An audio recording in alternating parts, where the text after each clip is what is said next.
Greetings, sentient beings of the galaxy. Welcome to another episode of Starside Chat. I'm one of your hosts, Zach, and joining me as always is Aaron. Greetings, cosmic travelers. I think I have another one as well in here, but no. This is an interesting episode of Starside Chat because it's partially AI generated. Out of curiosity, sometimes it's just fun to play around with AI. And so I put into an AI generator, create a script for Starside Chat. It did not understand that Starside Chat already exists. So it spit out this random thing that was completely made up. It is not a gaming podcast at all. But it was very fun. And so I was sharing that with you this last week. Sometimes when you're bored, just play around with AI stuff. And we got some interesting sort of intros and outros to our podcast that we're going to play around with.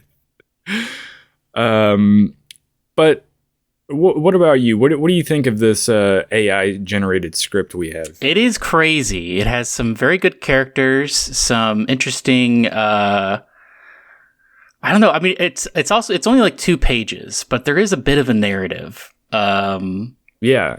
I'm into it. Now, I don't know if I didn't share the others with you, but I asked it to create a couple more episodes, and it just keeps pumping out these like crazy scripts. And one of them, it thought of it as a more of like a sort of late night show almost, where it's like sort of comedic, but it's like sci-fi, where aliens are coming on the show being interviewed, and there's like a through line from start to finish where, like, you know, one thing that happens with one guest sort of extends into the next guest. It like was getting better as it went, which was very funny to me. But that's all neither here nor there because we are going to actually talk about gaming stuff this week. So let's get into the news of the week.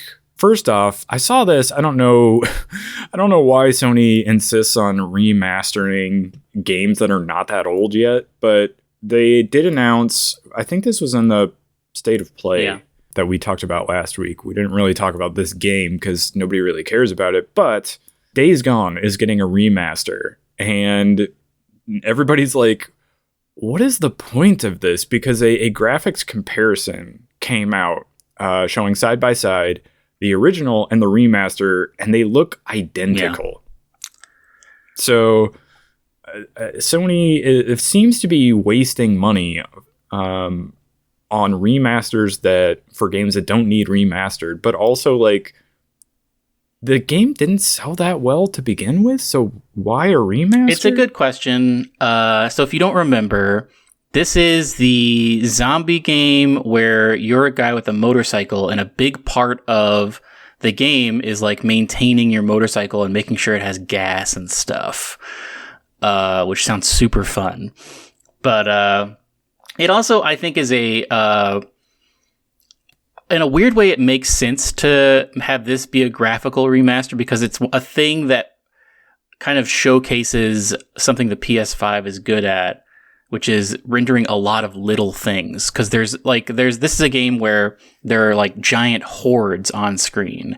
So it's kind of like the new version of, if you recall, I think it was the PS3 that had like that duck demo. Do you recall that duck demo? Vaguely. It was like I feel like it was like a bathtub, and it was like, well, here's one rubber duck. Well, what if we could render like 500 rubber ducks?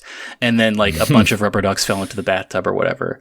This is another thing where it's like, well, here's a game where probably there's going to be like 200 zombies on screen. Wouldn't that look crazy? But ultimately, I don't think it's a fun game. I mean, I've never played it, but I remember people doing interviews about it, and they were like interviewing the lead director, being like, one of the questions they asked was, what do you say to people that are like saying they're super tired of zombie games?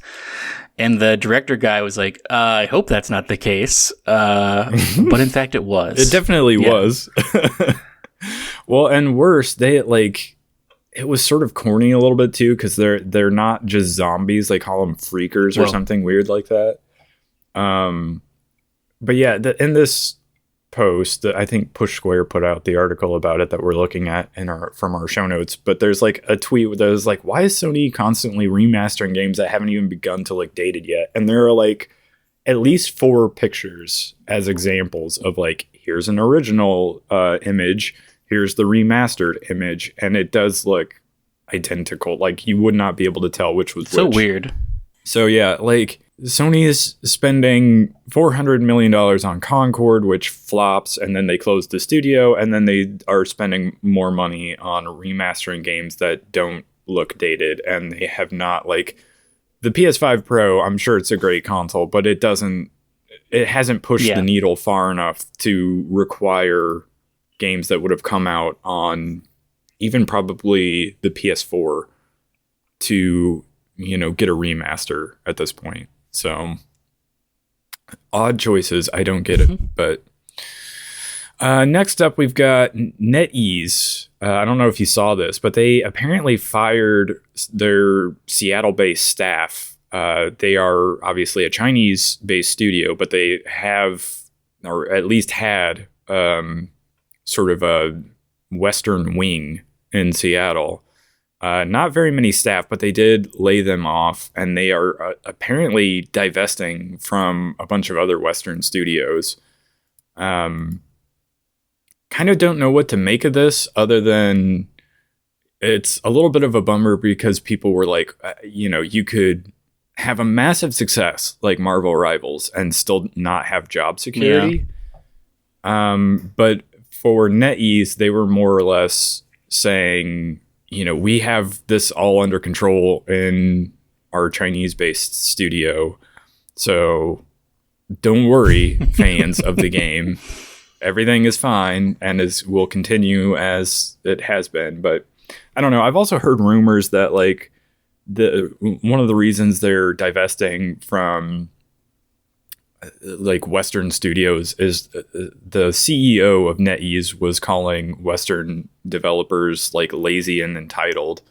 I don't know if that's true, but that's something that they've said. I think part of it is also they probably don't have to pay their Chinese developers as much as they have to pay Western developers. So maybe they can push their profits even higher by not paying them. But either way, it's a weird move that I'm not sure is a good one, but maybe things will be fine with the game. They did just add the other 2 Fantastic Four characters. So now all of the Fantastic Four are in Marvel Rivals, and I've played some of that, so I can talk about that later. But still making a ton of money. Still has, I think they've like surpassed 40 million players or some absurd number. It's crazy how successful the game is. But yeah, a strange thing that happened this last week. Speaking of strange things that happened this last week. Very curious to get your take on this. When I saw this news, I was like, Zach's going to have an opinion about this. Yes, I do. So Amazon is taking full ownership of the James Bond franchise. This was news that broke this last week, and it's crazy and strange all at the same time because longtime producers and like sort of owners of the Bond film rights, Barbara Broccoli and Michael G. Wilson, had been fighting Amazon for so long. There was like a Wall Street Journal article that came out, I think in December, that was where she was like, I don't like Amazon. I think she even called them effing stupid or something like that. It was like in the article that she had said that. And basically, I think she got tired of fighting them and just sold to them because she has other projects she wants to work on. But the comments from everybody is basically the Bond franchise is now owned by a Bond villain. Yeah. I have a take about this. So the big fear for Barbara Broccoli and why she kept pushing back on Amazon for so long and why there had been nothing that happened since the end of the Daniel Craig era, which was like, I think like 4 years ago already. Well, MGM went bankrupt, didn't it? I mean, that was like the main thing, right? Yeah, and that's why Amazon bought the rights to all of like MGM's stuff, and that's how Bond sort of ended up in the hands of Amazon, and why Barbara Broccoli was like pushing back against them and sort of delaying, any sort of progress But she basically didn't want them to dilute the James Bond franchise by making it content. In fact, when she talked to them, I think this was in that Wall Street Journal article, they described it as content, which is, something you make for a streaming service. And she hated that because the Bond franchise isn't supposed to be content. It's, it's event box office, at the theater. And they're thinking of it as, well, how can we milk this for all it's worth? How can we make spinoffs and TV shows and all of this stuff? And she didn't want the legacy diluted like that. And I think she eventually backed down. And now Amazon has basically full ownership to do that if they want. And so that's why everybody is very not happy about this. What was your opinion or comment? It's wild that her name is Barbara Broccoli. Well, so she's from the family of the people that created... Broccoli? Yeah. That's insane. I mean, I can look it up. If that's true, wait, so is there like a Jefferson potato that invented potatoes? No, I don't think so. Yeah, Barbara Broccoli is of the broccoli family that named the vegetable after themselves. That's wild. That's crazy. They crossbred cauliflower and something else to create broccoli. All right, so what do you think is most likely to come out of this? Do you think that it's now a TV show? It's now a Reacher type of situation? Or do you think they'll actually try to make another movie next? So it's hard to say. They probably will try to cast a new Bond and make new Bond movies, but they probably will also be spinoffs. Like one of the ones I heard floated around by somebody at Amazon was like, what if there was a Moneypenny spinoff of some sort that was like maybe a TV show or something? But obviously, like, people are not into that idea because it's going to become like this algorithm-driven content farm. Do you think they'll cast an American as James Bond? Well, so that was another one of the things that Barbara Broccoli was pushing back on. She doesn't want, like, cast...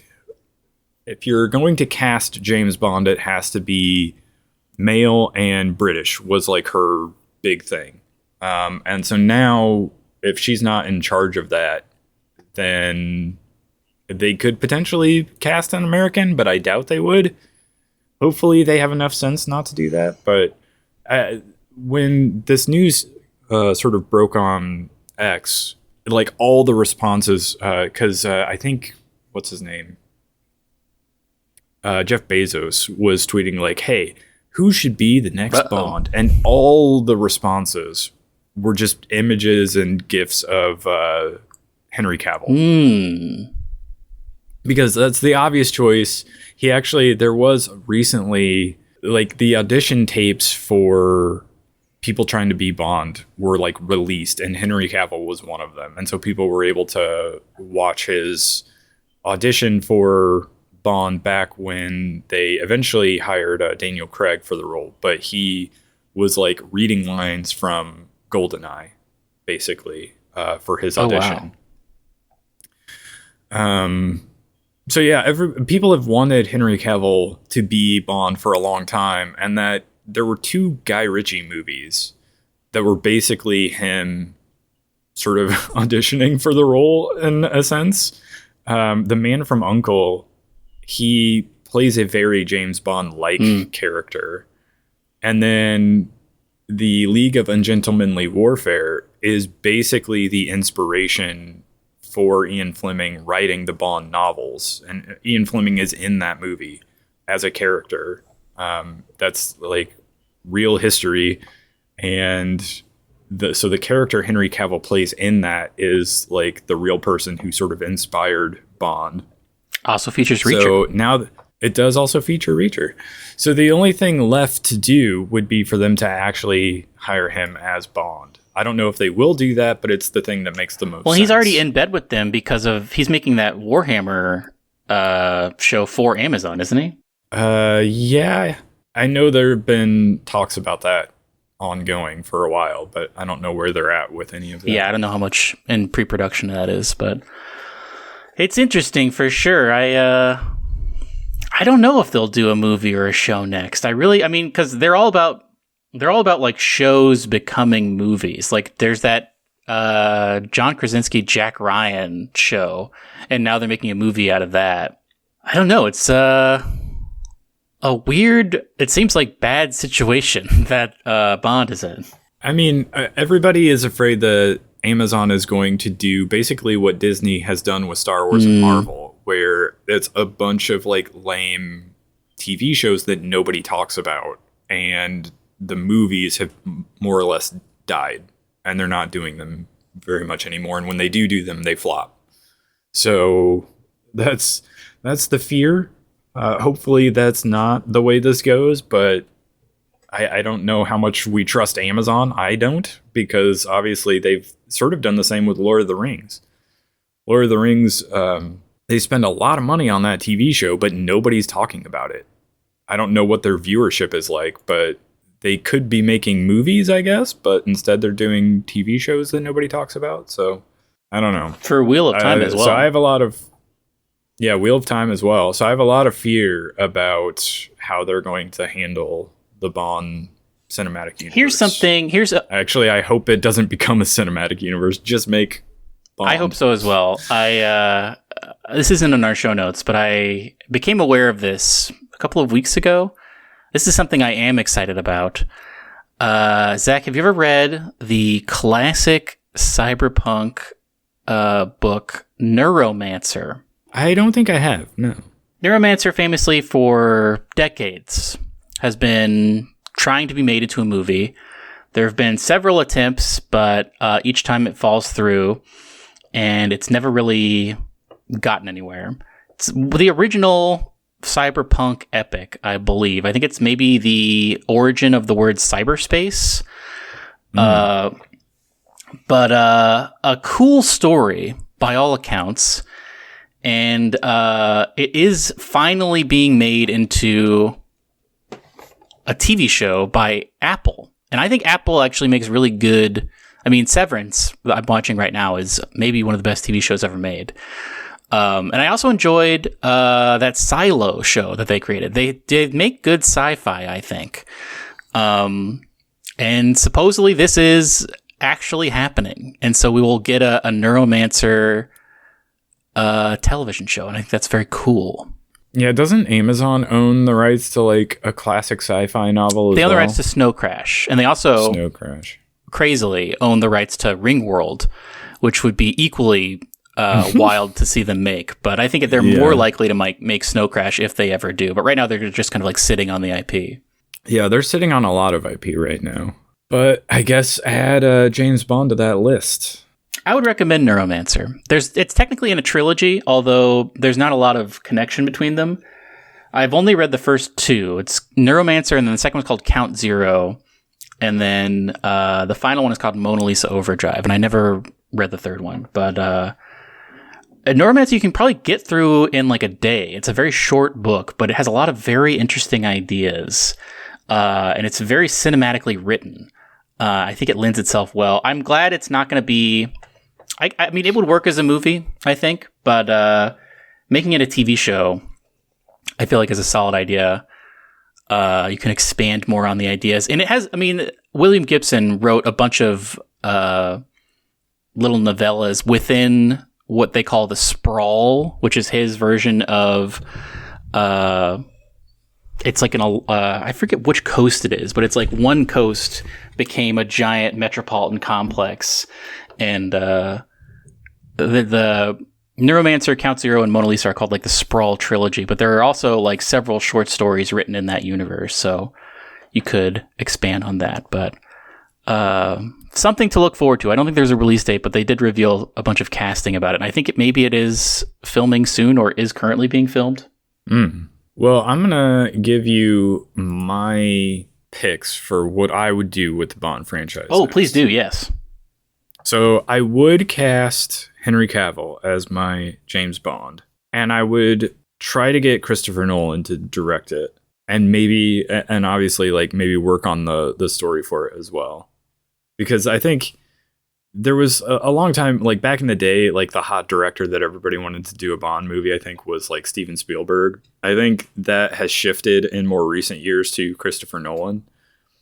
So that would be an interesting thing, but I would also bring back, like, maybe for movie 2, or maybe flip them around, but I would bring back the guy that directed GoldenEye and Casino Royale to launch another wave of Bond movies, like a new generation. But I would also go back to like standard Bond stuff. I wouldn't do this stuff where they try to deconstruct the character like they did with Daniel Craig. I would go back to sort of an era where it feels connected to the previous Bond movies, where it's not like, oh, this is a completely different siloed off thing where we're rebooting and now ignore all the, the Sean Connery and Roger Moore movies. We're going to pretend like those don't exist anymore, and this is a new era or whatever. I would get rid of that entirely and go back to like sort of more of a Pierce Brosnan era style of Bond movie. Speaking of Christopher Nolan, did you see that picture of Matt Damon? I did not. First set photo from the Odysseus movie he's making. I also read that they had some sort of mechanism or setup that was like a 6 foot by 6 foot, or possibly 6 meter by 6 meter like armature for the Cyclops. Really? Like some sort of practical effect Cyclops that is giant. So that's also interesting. They aren't going to do what you were afraid they might do, where just a big guy with one eye. Yeah. I don't know. It's interesting. Who knows what he's going to do? But it's made me very excited. And also they keep announcing cast for it, which is crazy. It's going to be a really packed cast. Would you, what about, Q? So like the Daniel Craig era one, I wouldn't go that direction, and I wouldn't go, what's his name? I like, what is his, John Cleese. I like that actor because I think he's funny, but it was a little bit too comedic. Goofy. Yeah. Yeah, I don't know if that is necessarily the direction it should go, but you would go old. But yeah, I would go more of like an older guy, because I think of him, maybe it's just because of all the movies I've seen before, but I think of him as more of like a guy who's probably like put in his time in the field and now is like working behind the scenes as like a gadget guy, but he's like sort of an older, almost fatherly like figure to Bond, but they have that sort of interesting, somewhat comedic relationship. But is there a book that hasn't been made into a movie that you would want to adapt?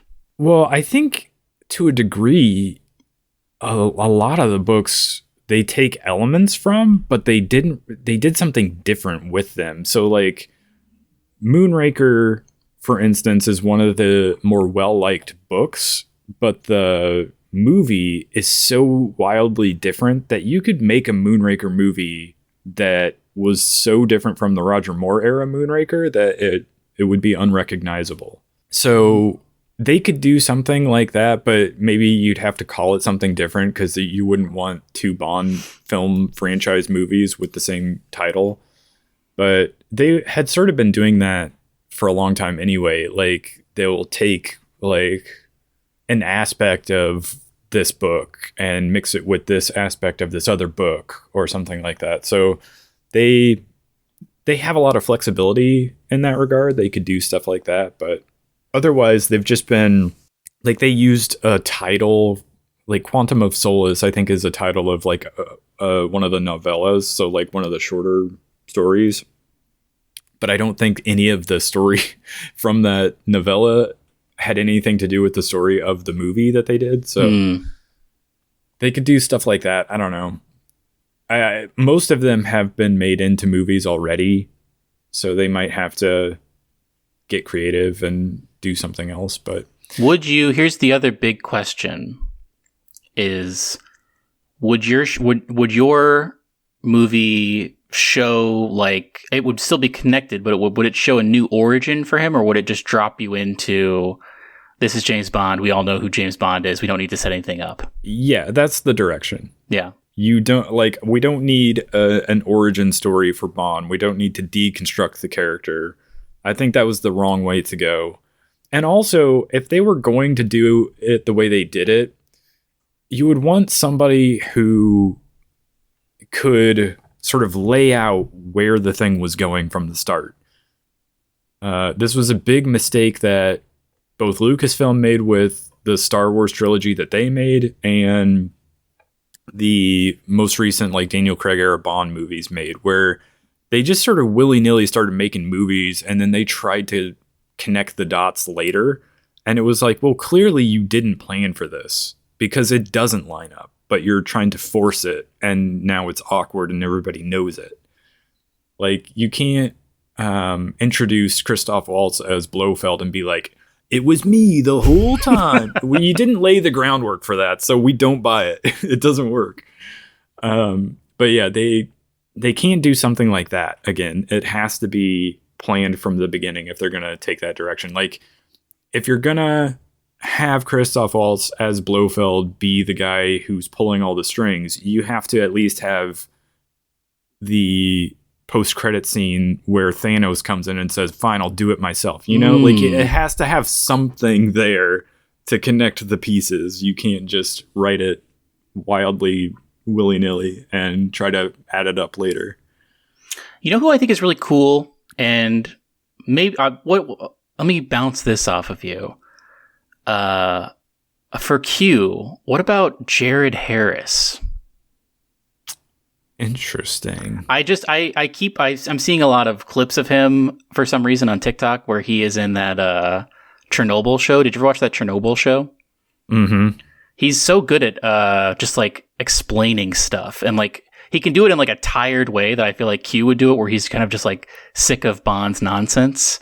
And he's got like a real intellectual air about him. Yeah, I almost think he would make a good bad guy, though. That's a good point. Well, he was Moriarty in the in those James Bond or in the Sherlock Holmes movies that Robert Downey Jr. was in. And I always wish they had done more with him and his character in The Expanse, because he was good in that. Oh yeah, he was great in The Expanse. In like a very small role, but very good in it. Jared Harris, also great in Fringe. Yeah, it's a shame they didn't do more with him in The Expanse. Now that I'm thinking about it again, I'm just like, yeah, that character was interesting, and then they just like, he was just never on screen anymore. You're like, yeah. They mentioned him, I think, at one point later on, but he never came back to the show. Yeah, he kind of stopped spending time in the belt at a certain point in that show. But anyway, let's talk Hades 2. Zach, I have still not played it because it is in early access, and they have continued to put out... I mean, this is very similar to what happened with Hades, where it was in early access, and then they continued to put out updates, and eventually it reached a 1.0, that was the point where it got onto consoles, and that's where I played it on Switch. Hades 2 just had a huge update called the War Song Update, and it includes a new final boss, way more story. I mean, I posted the trailer in the show notes, and it will go over all of the different things that are coming to the game with this update that is available now on PC only. So if you have a Steam Deck, you can also play it there. But this game is primed to be a contender for Game of the Year, I think, for 2025, if it comes out this year. I think if it really... I am still firmly of the belief that it will have a console release on the Switch 2 when that launches. And I think that will put it in contention to be a Game of the Year contender. Because by all accounts, what I've seen, it looks great, and I can't wait to play it. But I don't want to play it on my computer. I would prefer to play it on my television. Have you been keeping up with this game? I have not. Yeah, I'm like you. I sort of just want to wait for the full release and play it on a console. Like if it launches sort of within the release window of the Switch 2, that would be very cool, and I would definitely pick it up there. But yeah, if that happens and they go like 1.0 or whatever, and it's like a console release for Switch 2, I could see it also being in contention for Game of the Year, just because. What do we think about Hades 1 so much? What do we think about the Game of the Year for 2025 right now? Obviously, if it doesn't get delayed, GTA 6 will probably be a favorite to win. I think Hades 2 will also be in the conversation. Wait, for 2025? For 2025, yeah. I thought GTA 6 was pushed back to 26. Oh, was it? Maybe I'm wrong. I thought you... so when we did our top 10 most anticipated games, I had GTA 6 on my list, and you're like, no, remember, Timothée Chalamet said it was in 2026. I was wrong about that. I think it was actually 2025, because I think I watched that interview in 2024 when Dune 1 was coming out. Or maybe Dune 2, whenever Dune 2 came out. But yeah. So GTA 6 is going to come out this year? Supposedly, that's what they're saying, but it could get pushed back. Oh, man. News to me. Well, yeah, so that will definitely be in contention. If Silksong does come out this year, which I don't know what to think about that anymore. Yeah. I would put that in the list of potential games. I guess we're saying possibly Hades 2 if it gets its full 1.0 release and comes out on console. What else is coming out this year? Mysterious Nintendo stuff, because I mean, who knows what the launch titles for that will be. I mean, there's probably, the thing we are almost certain of is there will be a new Mario Kart, but I don't know that a Mario Kart it will be well received probably, but I don't know if it's going to be Game of the Year stuff. Yeah, I don't know that it's a great series and is always fun to play, but I don't know if I put it in that conversation. Metroid Prime 4, probably? Yeah, possibly. There are enough Metroid Prime fans out there that I'm sure will absolutely love it when it comes out. I'll throw out possibly this Kingdom Come Deliverance 2 game, because it's selling really well. People are really hot on it. It seems to be getting really good reviews. And then possibly Monster Hunter Wilds. I know there's a lot of excitement about that game as well. What else is coming out?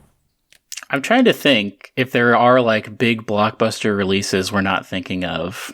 There has to be, and I'm just Doom Dark Ages is coming out. Oh, that's right. Yeah, May 15th.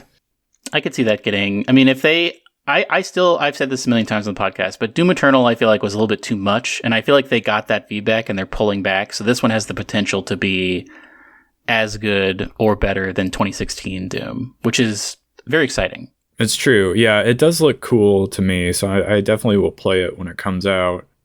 Days Gone Remastered. No, I'm just kidding. Well, Metal Gear Solid. Oh, that Delta one? Yeah, I don't know how hot people will be on it when it comes out. That's a good question. People love that series. I could see it getting a nomination just because Jeff Keighley loves Kojima. I guess if Death Stranding 2 comes out, that could maybe be in contention. Yeah, that's the thing, is there's so many question marks as to what's going to come out later this year. There's not a lot on the list beyond like May. Yeah. There's just, like over the summer, there's basically, we don't know anything. I feel like GTA 6, there's no way it's not a huge juggernaut that dominates the conversation if it does come out in 2025. Yeah, and maybe it'll be like the year where Red Dead Redemption 2 and God of War came out, and there are like two that are vying for like the big thing. But I'm trying to think of what the other game would be. It's a good question. But yeah, what other like crazy giant AAA thing is on the horizon? Do we consider? So did Marvel Rivals came out late last year? That I think will win Best Live Service Game for sure. Because I think that's like the biggest one. Will it be like Cyberpunk, where it came out so late that it was like not in the running for any awards last year, so they throw it into the pile for this year? Yeah, I could see them doing that. And if that's the case, does it, I mean, the crazy number of players for that game? Do we throw that in the conversation for Game of the Year? I mean, if it maintains the numbers over the summer, I think it definitely could be a shoo-in for best multiplayer or like best live service for sure, because they're continuing to maintain it and the player numbers are continuing to be high. Yeah. I'm still playing it and it's still really fun and they're still adding stuff to it. And yeah, the player base has not dropped off. So it's possible. I wonder if there is a world where Silksong could beat GTA 6 at the Game Awards. I guess it depends on what GTA 6 is and if they have any sort of missteps in there that annoys players. Because I like, this is obviously on a much smaller scale than GTA 6, but I would have thought Civilization 7 would be like the talk of the town, so to speak, when it came out. And all I see are bad headlines about how people are angry about, I don't even know what it is. Like, maybe it's just not performing very well. But I read a little bit about that. It's the same problem they had with City Skylines 2, where City Skylines, very similar to Civ 6, has had this huge amount of time to grow and all of these content patches and like all this quality of life stuff, and people are really into it. Then they release like Skylines 2, or in this instance, Civilization 7, and it does feel a little half-baked and not as feature-rich, to the point where people are like, well, there are all these good things about Civ 6, and like, why wouldn't you just put them in Civ 7? That just needs to cook a little more, I think. There need to be like a year of updates this, and then it will be a good game. I think actually a similar thing happened with Civ 6, where it was released and people were like, why aren't these things from Civ 5 in it? And then, after a couple of years of updates and like content drops, people are like, okay, this is actually really good and feature rich and we're into it. But I think they also changed how like time progresses a little bit throughout the game, and some people might just be having a very negative reaction to that. I'm not sure. Who knows? I'm not really into those big 4X turn games. Not really for me, unfortunately. But I don't know. I guess I am very curious to know if GTA 6 is coming out in 2025 or if it is going to get pushed back to 2026. Yeah, I guess we'll find out probably over the summer if it's going to be like the big fall release this year or if it's going to get pushed back. The thing about GTA is they are masters at making you buy the game more than one time, because like GTA 5, when it came out, didn't have multiplayer. It didn't have first-person perspective. It like wasn't HD or whatever. It came out on 360, then it came out on PS4, then it came out on PS5, and then it came out on PC. And like every time there was like this big trailer for like, now there are all these other things in GTA 5, and now multiplayer exists, but also here are all these promises for multiplayer that actually won't come to fruition for 6 years. Like, I remember they had all these like crazy things you were going to be able to do in GTA 5 at launch. Like, oh, there's going to be heists and you're going to do all these things. And that really didn't come full circle until like 5 or 6 years after the game released. They were finally like, okay, this is now happening. So it might be a situation where GTA 6 does feel like they focus just on the single player and multiplayer isn't available this year. And then they kind of roll it out. Or I'm not actually sure how they're going to do it, because like multiplayer is such a huge business for them. Mm-hmm. Yeah, that's why I was going to ask you if you thought that multiplayer would launch day and date, or if it would be delayed again. I don't know. I mean, I could even see it being a separate thing, where kind of similar to like they did with that Halo, where multiplayer was free, but the campaign cost money. I could see multiplayer being free and the campaign costing, $70 or whatever. Or you get a deluxe $100 edition that comes with like shark cards or whatever they're called, the money scheme. Yeah, they break it out and have GTA Online, and then they have GTA 6, and they're two sort of separate but somewhat tied together things. We will see. It's crazy we've only gotten the one trailer. I wonder if they will announce that or what their plans for that are over the summer. But I bet I could see them doing a Summer Games Fest trailer. That would be a good get for Keighley. And if it is actually coming out in the fall, they have to release another trailer before that. I mean, they'd be crazy not to. Here's another possible contender for Game of the Year. Elden Ring Night Rain. I think that's coming out in May.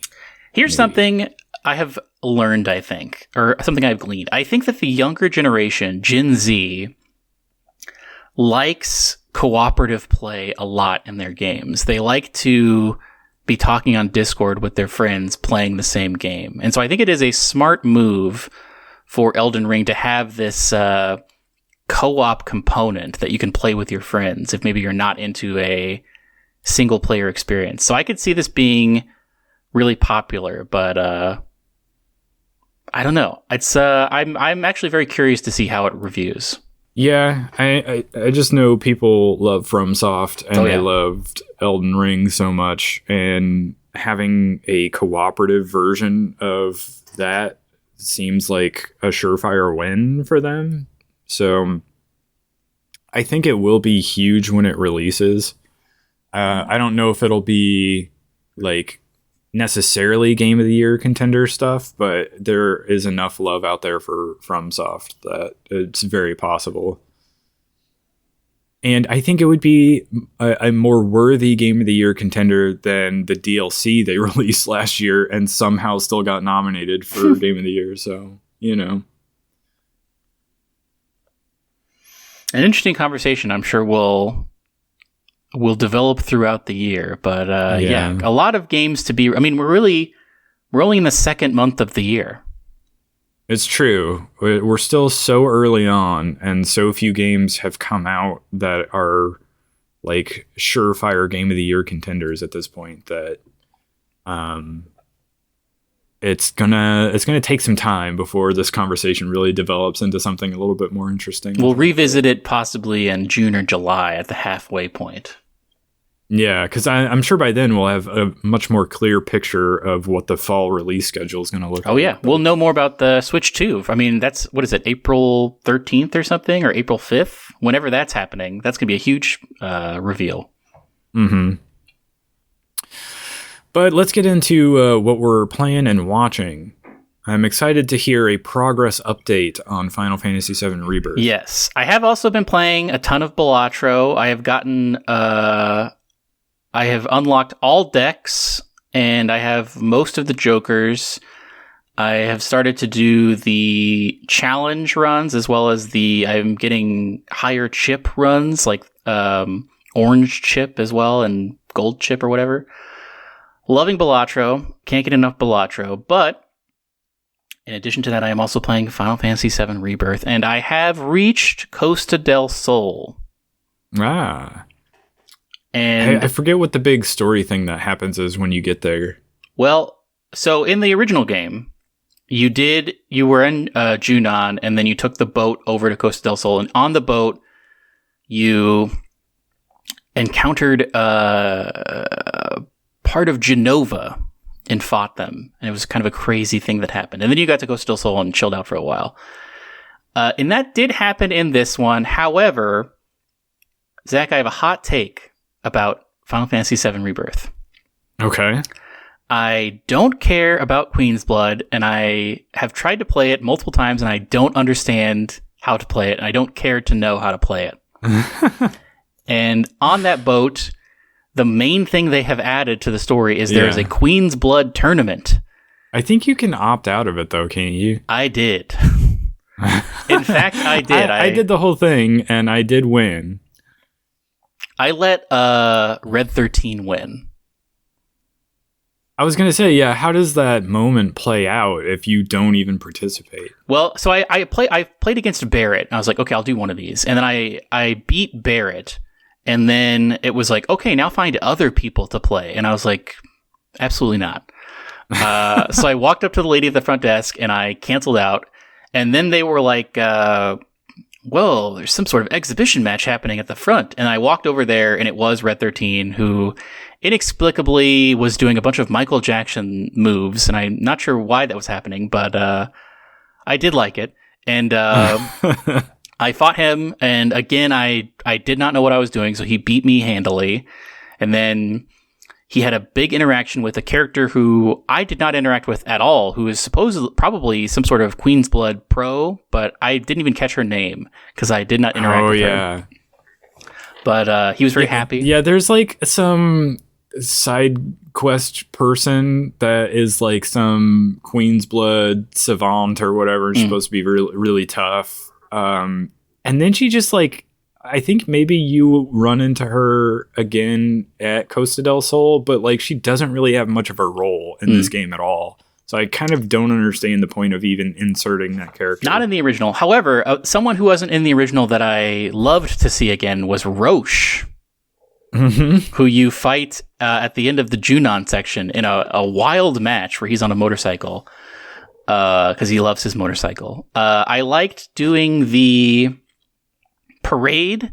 There's a cool parade thing. I did look up the optimal, like, you have to go around collecting dudes to be in your parade. And I looked up the optimal, like, setup of dudes to do where you get like a 3x multiplier.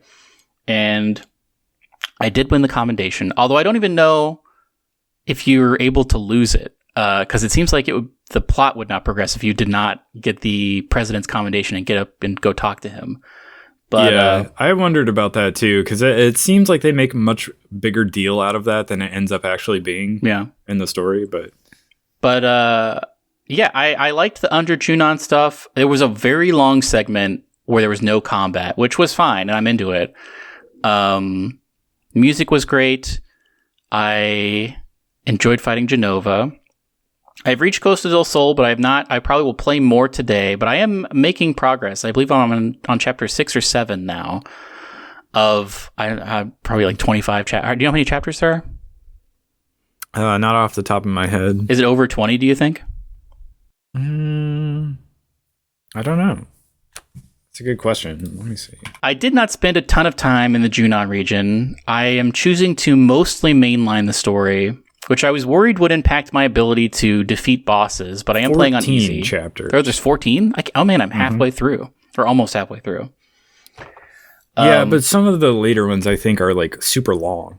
Okay. I guess it also depends on how much time you spend doing side quest stuff. But I am curious to know where this game stops, and I have remained spoiler free. I have an idea of where it could stop, but I'm kind of just racing. I'm not really racing towards it because I am doing some side quests. I want all of my people to have like a smiley face next to me, as opposed to what they are right now, is they're all just like the straight line mouth emoji whenever they talk to me.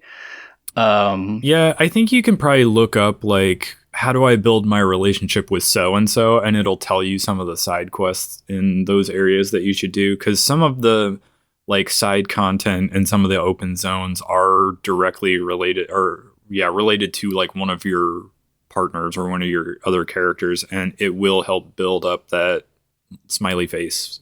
But I will eventually do that, probably before I get to the Golden Saucer, where I assume that will come into play via a date that will occur.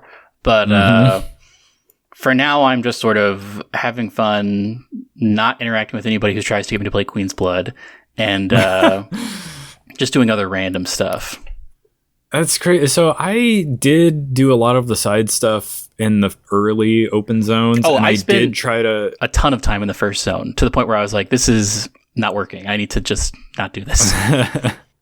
Yeah, and then I did do a lot of the Queen's Blood stuff until I got very later on in the game, and then I was a little bit done with it. But it sounds like you are already skipping all the side content stuff. It just keeps giving it to you. It just keeps throwing more of it at you. I mean, when this game, deeper you get in the game. When it came out, that was the main criticism I heard, is like there's too much bloat. And so in an effort to make myself enjoy the game, I'm choosing to circumnavigate that. It's a good strategy, because it was the thing that really stood out to me as one of the reasons why it didn't deserve Game of the Year like praise, even though I think so much of the rest of it was like Game of the Year quality. It was just like there was so much bloat in it that dragged it down and sort of broke up the pacing in a way I didn't like. But the only thing I've run into that I could not get past is the Chadley stuff, which like you have to fight those summons in order to have the summons. And those are the only fights that I keep consistently failing. I think because I don't fully understand the combat system. I just sort of like press buttons until everybody dies. Is it the birds? I can't even do the first one, which I think is Alexander, maybe? Or no, Titan? I think I completed most of them, if not all of them, but I remember being very frustrated anytime I had to go into that combat simulator, because it's like a virtual reality simulator type of a thing, and anytime it threw birds at me, I struggled. I don't know what it was about the birds in particular, but I found them incredibly difficult to fight because I think it was like sometimes you couldn't reach them, or they would just like do some weird maneuver where they would hit you, and once you get hit once, you get like stun locks in place, and they will complete this like lengthy sequence of moves where you just keep getting hit over and over again, and I found that incredibly frustrating. But do they get easier if you do all of the like world crystal things where you unlock information about them? Oh yeah, that is an aspect of that. Or like, what is that doing for me if I do that? Does it make it stronger? Like, does it make the summon stronger if I do that? I think it's supposed to make the summon fight that you do in the Chadley VR easier. Maybe I need to do that. What was your main summon you used? Because right now I only have the Chocobo. The Chocobo. I don't think I ever used the Chocobo. I think like Cloud comes with it. It's like the first one he has. Interesting. I don't remember. It was... What did I use? I have heard I don't actually remember. Phoenix is maybe the best one because it can revive people. Oh yeah, it was Phoenix because I always wanted that revive ability. Or like, doesn't it do some healing as well? It does like healing over time, I think. I'm pretty sure I settled in on that one because I felt like I always needed the healing. But maybe that's the one I should try to get. But I think I did play around with some of the other ones. Like, isn't Titan one of them? Titan's the first one you can get. I think I tried that one for a little while, and I'm mixing them up with Final Fantasy 16. It's all about summons. It's all about the summons. But I think I mostly used, once I got Phoenix, I'm pretty sure that was the only one I was using after that. But maybe I'll attempt to get Phoenix. But that's what I've been doing, mostly just trading back and forth between Balatro and Final Fantasy VII Rebirth, and loving both of them. Any big like story thing that's going on that you're finding interesting, or even a little bit different from like old Final Fantasy VII? All the stuff with Yuffie, or however you say it now, is different because, I mean, in the original, you're basically on the world map and you're in like a car and you go through a specific forest and then you fight her. And then you can defeat her or she runs away. And then she's like, FYI, I'd like to join your party. And like, that's it until you get to Wutai.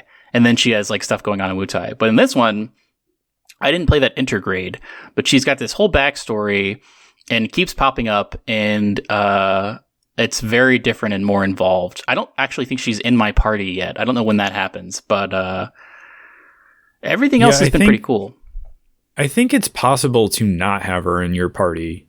Oh, really? I haven't been presented with that choice yet. I was gonna say, it'll be pretty clear when it happens, but I think it's possible to not have her, but I'm not 100% on that. You can kind of do that in the original.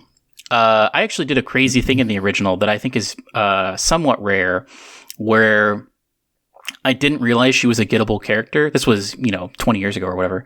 But I didn't realize she was a playable character, so I like just ran away from the fight, or like fought her and didn't get her. And then there's a period of time where Cloud is not a playable character. He's gone missing, and your main character is Tifa. And I just so happened to go back into that area as Tifa, and there's like unique dialogue where Tifa recruits Yuffie or however you say it. So I guess I would be interested to see if you can do that in this game, where basically you can say, not right now, Yuffie, until a certain point.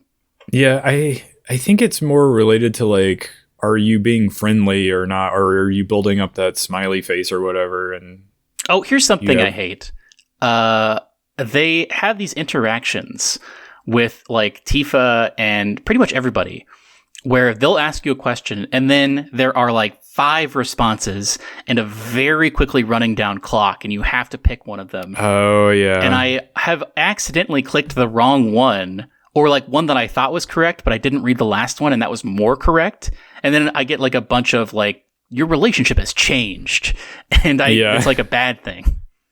Yeah, you get that. And it's not always clear which one is the right one or the best one. I wish it wasn't timed, I guess. I think I looked that up as well because I wanted to develop my relationship with Tifa. And so I started looking up.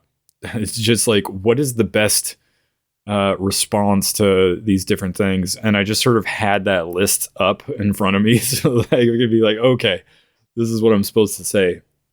I will say, even with that, there were times where I'd be like, oh, that is not the one I would have chosen in this situation, but I guess it's the one I'm supposed to. It is interesting what they're doing with Cloud's backstory in this. It's much more in your face that something is wrong with what he's remembering, which is cool, I think. Because in the original game, it really just came out of nowhere. Like, oh, actually, that's not what happened. For very light spoilers for Final Fantasy VII. But yeah, I like how they're handling his progression, and I'm interested to see where that ends up. But overall, I'm loving it, and I need to complete it by, I will say, May, because that's when Doom comes out, and I'd like to play Doom. Well, so I am still playing Marvel Rivals. As I said, the other 2 Fantastic Four characters were just added, so I got to try them out. I think on last week's show, we called him the Human Flame, but it's the Human Torch. That's right. Obviously. I don't know why neither of us could remember it, but I think the Thing might be my favorite Vanguard character. What's his, what are his powers? Well, so he has this like charge ability where he can just like sort of put his head down and charge into enemies, and he just like runs at them and knocks them up. And then at the end of his charge, he does this like big ground pound that like knocks characters up into the air, and I think it also like disables their like special movement abilities, so it's harder to get away from him. And then like he has the ability to do this like really strong heavy punch, and then his main attack is just like normal punches. It's kind of a Reinhardt. No, not really, because he doesn't have like a shield that he can hold up. But you can, like, if you target one of your friendly characters on your team, you can hit this button and he'll like jump to them, and like when he makes contact with them, he puts like a little shield, a little like rotating rock shield around himself and the teammate that he just hit. And so you can sort of build up additional armor basically by doing that. I don't know why. I don't love Vanguard characters in this game. I don't love playing tanks, but this one I was playing around with, and I found him to be kind of fun. It can be challenging, I think, if you don't have a good healer with you, but and that's another thing that was frustrating me the other day as I was playing this. Everybody wants to play DPS characters. So it's very often that I'll be like, okay, I'm trying to complete this challenge where I need to play as the Thing, or I need to play as this other DPS character. So I'll as soon as character selection comes up, I'm going to pick that person right away. And I'll do that, and I'll be like, okay, now guys, pick correctly here. We need some healers in here and possibly a tank as well, and it would be great. And then inevitably everybody picks a DPS character, and we just don't have a healer unless I switch off. And it's so annoying. And like people, like the internet hates Overwatch for having role queue, but I'm like, that's how you prevent this from happening. Like, I'm sorry. I know everybody wants to play DPS, so they hate that they have to sit in a longer line to get into a game in Overwatch because of role queue, but like it's to prevent having a situation where the entire team is DPS and nobody's playing anything else. Yeah. And And so I just feel like pigeonholed into playing a healer every game, and that is kind of annoying to me. But sometimes you get in with a good team that understands that you need to balance out the team, and people need to pick a role that makes sense. But a lot of the time, the other day when I was playing, I would be stuck on a team where everybody was one of the DPS characters, and it was just kind of annoying. But either way, I'm not saying they necessarily have to implement role queue, but I also wouldn't hate it, even though for some reason when Marvel Rivals first came out and like games journalists started writing articles about how they thought they should implement role queue, everybody was like, no, that's terrible, don't do that. I'm like, okay, but play it long enough, you'll be like, I wouldn't hate role queue. But otherwise, I started the Like a Dragon Pirate Yakuza in Hawaii. How's it? How do you like it? Just came out. I'm very early on. I don't think I have gotten past the point where I'm in like the intro zone, and it hasn't fully opened up yet. So I don't have a lot of impressions on it just yet. But basically, you play Majima, and you wake up on this island and you've lost your memory and you're trying to figure out where you are and what's going on. And some kid comes and finds you, and he's like helping you out. And there are like pirates on the island that will attack Majima on sight because they just don't like him or whatever. And they also are like being mean to the kid and his family. So Majima is helping him out a little bit. But yeah, you're doing more of the like not turn-based combat, but the brawler style combat for this game, which is kind of fun so far. I'm curious to see how it opens up and develops. And I know there is like, it's eventually you'll get a ship, and I think there's like ship combat as well, but you're also maybe building up the ship. I'm not exactly sure how all of that's going to play out. I've tried to avoid looking up anything about this game because I just want to play it and see what happens.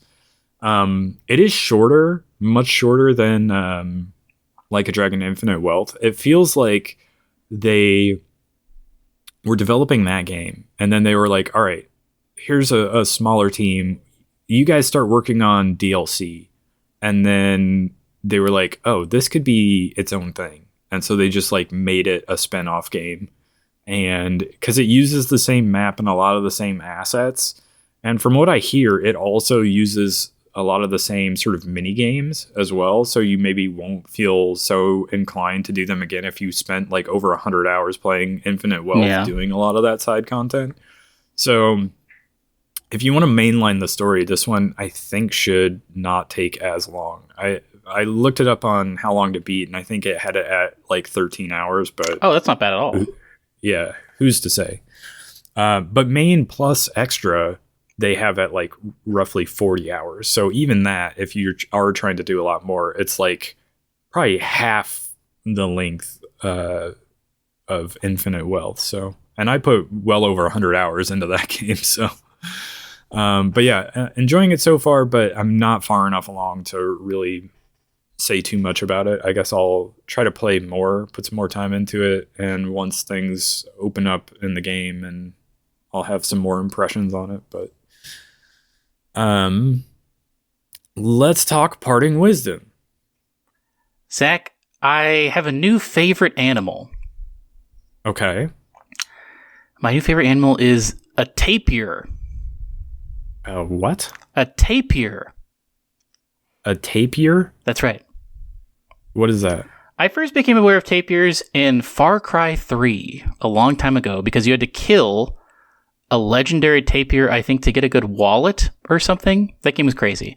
But recently I got a bunch of videos on TikTok and Instagram of there's a new baby tapir that was just born, I think, in the San Francisco Zoo. Baby tapirs have little spots because that helps them to not get eaten by predators. There are 4 different kinds of tapirs, and I like all of them equally. Although I think I like Baird's tapir the best. They're a weird little creature with a funny little nose.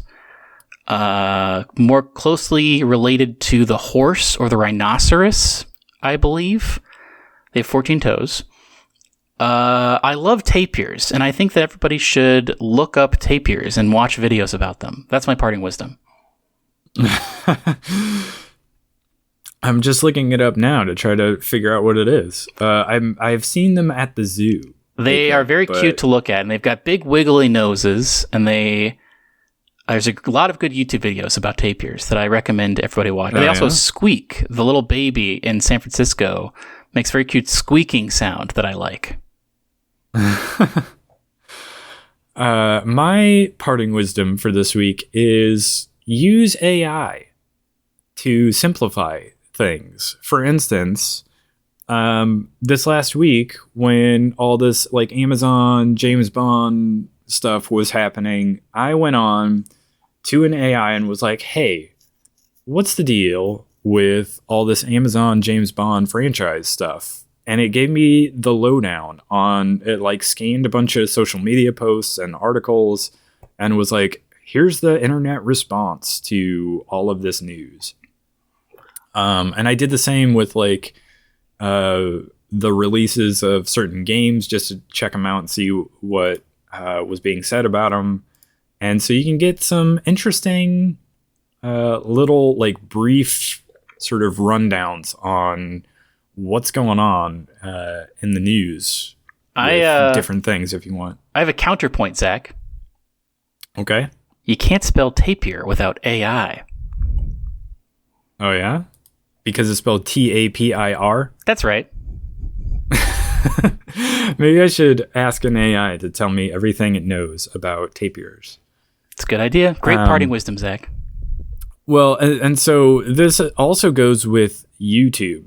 So in YouTube, if you look up a video, I was playing XCOM 2 recently, and I was like, what are the best classes, or what's like a tier list of best like perks to take when as you're leveling up characters, and what's the best attachments for weapons and things like that. And some guy had made this like over hour long video about that. And I was like, I don't want to watch an hour long video about this. If you pull it up though, there is an option in YouTube that's like ask. And if you click that ask button, a little AI pops up and it's like, summarize this video, please. And it will give you like a little basically text version of what the main points of the video are. And I was able to copy and paste that into a document so that I have a tier list without having to sit through an hour-long video where somebody talks through all of that. I will say it is the best feeling in the world when you're stuck in a video game and you're like, I need to know what to do here. And you look it up on YouTube and the first result is like a 15 or a 30-second video. And you're like, man, this is exactly what I want. It's true. Like one of the best performing videos on our YouTube channel is that like brief couple of minute long video I did for Horizon, I think Forbidden West, where it was just like an explainer on how to reactivate these, what are they? They're like little towers or whatever that you see using your sort of VR thing. I don't know. But it is possible to like deactivate that and then not remember how to like activate it again so that you can find the thing. And so I made like a very short couple minute long video just showing how to do it. And we still occasionally will get comments being like, oh, thank you so much. So yeah, if you can do a short video, although like YouTube doesn't really help people very much with short videos like that. You have to do like 8+ minute long videos in order to get like monetization on them. And so people will make these absurdly long videos to explain something very simple. And so that's why that ask button is so very nice. So yeah, that is a fun thing with AI that you can do. On that note, go ahead and follow this podcast on YouTube, Instagram, or not Instagram. Do we have Instagram? I think we still have Instagram. And X, and on Spotify, and leave us a rating and everything, and leave us comments, and we'll catch you on the next one. Goodbye. Goodbye.